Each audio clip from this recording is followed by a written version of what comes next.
Hey guys, Mosa here, and today I'm bringing you my recap of the Seattle Seahawks versus 49ers Thursday Night Football game last night. Now, without a further ado, let's get started. Now, in the passing game of the Seattle Seahawks, we did pretty decently passing yards wise, obviously, with 30 passes completed for 52 attempts, 312 yards passing, averaging 6 yards per attempt, and getting one touchdown to two interceptions, and getting sacked only once in this game for 6 yard loss, and a passer rating of 65.5. Now, when it comes to Geno Smith, he didn't do that good of a game, obviously. Two picks, very crucial for the 49ers. I've said it before. The 49ers, even though they were also heavily injured, they at least did a better game defensively. At the end of the game, not that much, but definitely at the beginning, they kept Seattle from scoring heavily. Like, to be honest, it should have been definitely a very good game for Seattle, but to be honest, not a very good game. In offensively, specifically in the run game, but yeah, Geno Smith throwing those two picks is crucial for the 49er win. Now, in the run game, it was very differently. We got Kenneth Walker, 14 carries, 32 yards, 2.3 yards per attempt, a touchdown, and an 8 yard carry being his longest. For Zach Charbonnet is 5 carries, 20 yards, averaging 4 yards per attempt, no touchdowns, and 9 being his longest. Now, when it comes to the run game, obviously, we failed massively. Only 19 carries for 52 yards. Obviously, we did also get a carry for Geno Smith, but he didn't get anything from that. And yeah, this game, run wise, was very efficient for the 49ers defensively, because to be honest, how does Kenneth Walker not get over 50 yards rushing at the least? At least he got a touchdown, but it was just not enough for the Seahawks run game to actually do anything, to be honest. Like, we had a terrible game in the run game. Passing, obviously, we did a lot better, but it still was not good enough, even though there were injuries on the 49er defense. Now, when it comes to the receiving game, the Tyler Lockett just getting 8 targets, 4 receptions, 65 yards, and a touchdown. Noah Fant getting 6 receptions, 63 yards, and no touchdowns. Jackson Smith and Jigba getting 5 receptions for 53 yards and no touchdowns. DK Metcalf, 3 receptions for 11 targets and 48 yards, no touchdowns. And then we get Kenneth Walker with 8 receptions for 8 targets, 37 yards, no touchdowns. Then Jake Bobo with 2 receptions out of 4 targets, 18 yards, no touchdowns. And both Zach Charbonnet and AJ Barner getting 1 reception, 1 target. But Charbonnet got 15 yards and no touchdowns, while AJ Barner got 13 yards and no touchdowns. Honestly, we did pretty good in the receiving game. But like I said with the other two, it was just not enough. Honestly, Geno Smith, passing wise, did a relatively decent game, but did not do good enough, as I said, of the 2 picks. And the run game was just atrocious for the Seattle Seahawks. And when it comes to the receiving game, obviously we did a lot better than that. DK Metcalf regressed with only 3 receptions out of 11 targets. And then when you get top targets being like Tyler Lockett, which has not been a top target since Jackson Smith and Jigba and DK Metcalf have been the top 2 in most of the games Seattle has played this year and last year. And Noah Fant coming up clutch as well. That's pretty good. But in the end, Seattle definitely needs to improve in the quarterback situation. Yes, Geno Smith is not the future, but for now, he is a very good quarterback that will lead the Seattle Seahawks to potentially a playoff run, but don't expect them to get to the Super Bowl. Now, on to the defense of the Seattle Seahawks. The number 1 tackler was Julian Love with 10 tackles, 7 solo tackles. Then we get Terrell Dotson with 7 tackles, 5 solo tackles, and a tackle for loss. Jerome Baker, same amount of tackles, 3 solo tackles, and 1 tackle for loss, 5 tackles, 4 tackles for loss for Devin Witherspoon. Jonathan Hankins, 5 tackles, 3 solo tackles, and a tackle for loss. Ray Brown, 4 tackles solo. And then we get Leonard Williams with 4 tackles, 3 solo tackles, and a tackle for loss. Same for Boye Mafe, but just not with a tackle for loss. Then you get 4 tackles, 2 solo tackles for Jerron Reed. Kevon Wallace, 3 tackles, 2 solo tackles, 2 tackles, 2 solo tackles for Rayshawn Jenkins, who was pretty terrible in this game. Then Draymond Jones, 2 solo tackles to 1 solo tackle. Same goes for Brady Russell, Drake Thomas. And then we get Artie Burns, who was activated in this game for 1 tackle, 1 solo tackle. Same goes for D. Williams. And then Kobe Bryant, Ty Okada, Derek Hall, all getting 1 tackle and 0 solo tackles. In total, the Seattle Seahawks had 68 tackles, 45 of them being solo, and 4 tackles for loss, 4 passes defended, 4 QB hits, 1 tackle, and that's about it. The Seattle Seahawks defense obviously did not do good enough. Obviously, the no tackles on Brock Purdy. Very good offensive line for Purdy. I did say that the offense of the 49ers would probably be pretty good, but the defenses would both teams would struggle. But in the end, it was Seattle's defense who struggled the most of the game, while the Niners struggled at the end of the game. But and still, the Seattle Seahawks need to improve defensively and get those injuries back because honestly, mostly injuries is why the Seattle defense failed. Nwosu wasn't in the game, and we've had a few other losses as well. So we got to get it back and honestly get back on to it. But still, pretty decent game offensively for the 49ers, but I cannot say the same for the defense of the Seahawks.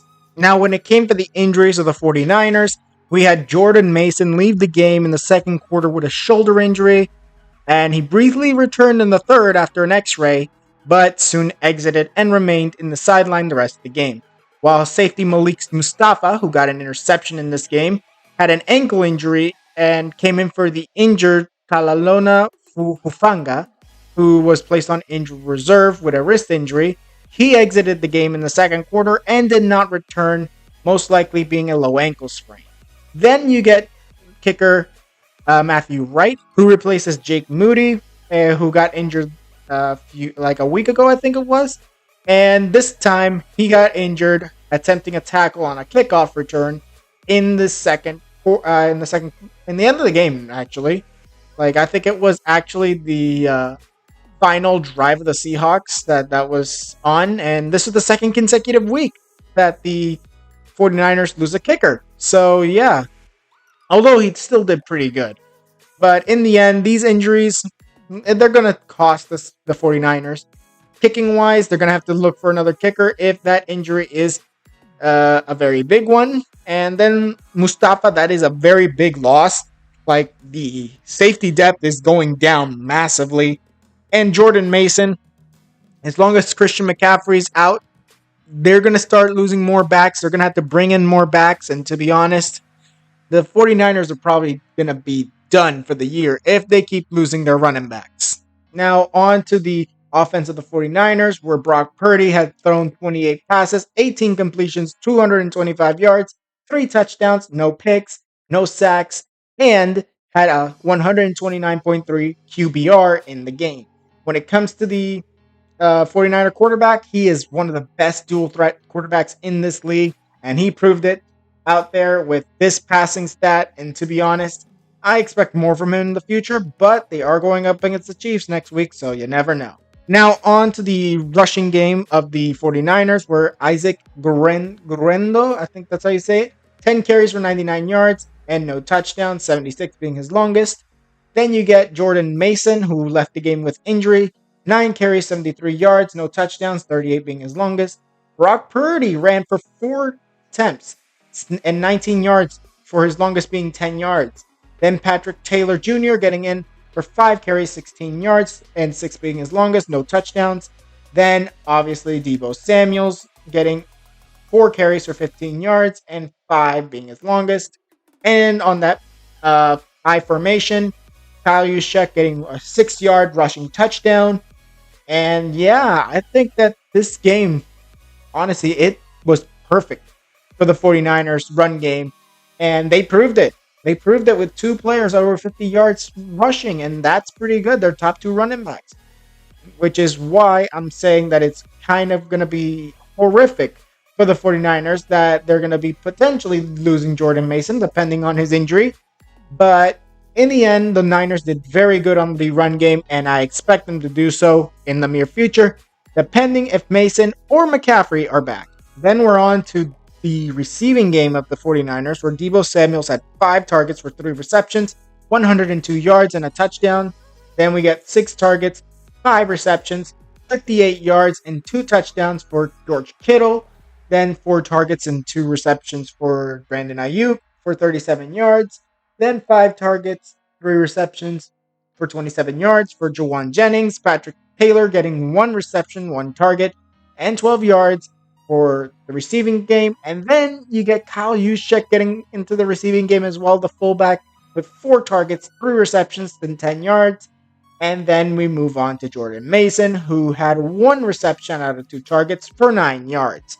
Now, when it comes to the receiving game, the top 2 targets being Kittle and Samuels, and if you want to add Ayuk into that play, then sure. But yeah, not really unexpected. Like, it's unexpected that the Brandon Ayuk got under 50 yards. The fact that George Kittle and Deebo Samuels are 2 of the top receivers, yeah, or tight end if you add the fact that Kittle's actually a tight end, yeah, it's not really much of a big whoop that happened. But in the end, it's still a very good receiving game for the 49ers. They excelled on offense, and they will most likely continue to excel this season.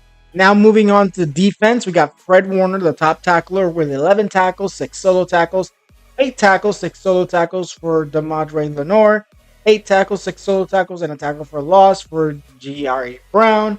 George Odum with 6 tackles, 4 solo tackles. Same goes for Ronaldo Green, who got one of the 2 interceptions for the 49ers against Geno Smith. Then we get Robert Beal with 4 tackles, 2 solo tackles. Then Nick Bosa, 4 tackles, 1 solo tackle. Then 3 tackles for Devondre Campbell, 2 tackles for Sam Kuininu. D. Winters with 2 solo tackles. And also Mustafa getting 2 solo tackles. But he also got a tackle for loss. And he also ended up getting the other interception on Geno Smith. Kevin Givens, 2 tackles and 1 solo tackle. Leonard Floyd and Evan Anderson and Darrell Luter all getting 2 tackles, none for loss. All getting 2 tackles, but none of them got their own solo tackle. While Malik Collins, Isaac Giadome, Matthew Wright, and Rock Yassin, along with Khalid Davis, all got 1 tackle, 1 solo tackle, while Jason Butham and Jalen Mahoney, I don't know if that's Mahoney, I don't know if that's how you say it, with 1 tackle each, but they were assisted in those tackles. Now, when it comes down to it, the 49er defense did a sort of decent job, obviously keeping the Seahawks from scoring in the early part of the game and then faltering at the end. But they didn't falter enough for the Seattle Seahawks, obviously. But there's also the 49er offense, who just was rocking it against Seattle defense. So realistically, the better defense was the 49ers. Now, the game ended with the result of 36-24 for the 49ers. Very good job for San Francisco. And yeah, nothing more to say about that. The Seattle Seahawks, even though they were scoring, it really just was out of their hands. Like, they needed a miracle at the end, but yeah, they basically didn't get that 4th down conversion, and it turned over. Seattle then lost that, and yeah, it's just on to their next matchup, as the 49ers will take on the Chiefs next week, and the Seahawks will be headed to Atlanta to take on the Atlanta Falcons. So both games are going to be tough for the Seahawks and 49ers, but I think that Seattle is going to have an even tougher time, even though it's Atlanta, due to their injuries. Now, that was it for this video. Tell me what you guys think in the comments below. Tweet me any video ideas. Also, tell me down in the comments below, who do you support, the Seahawks or the 49ers? Or do you support someone else? Tell me down in the comments below. Now, like this video if you liked it, subscribe, and hit the notification if you want more videos. And I'll see you guys next time.